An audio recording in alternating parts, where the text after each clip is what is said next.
So let me show you the easiest way to clone one-page website in just few seconds. So here we go.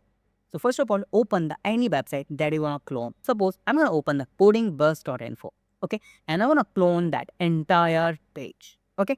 Open the any website, right click on that, and we can see the option of view page sources. Let me just click here, and we can see the view page sources. Click on this. Once you click on this, you have all the code. Just click on the Control A or Command A. Copy this, use the Control C or Command C.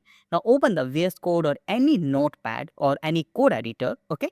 So let me just open the VS Code here and just paste that. And now save that file as any name, like suppose new website.html. Make sure extension should be HTML and just save it.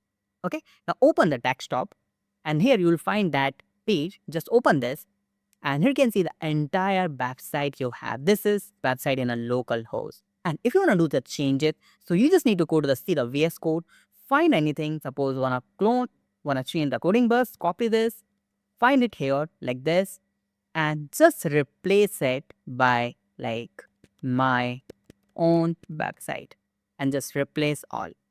Save it, and once you go here and refresh it, and you can see the my own website. It means you can change the name of any clone website. So I already have created a video about how we can host the website into server.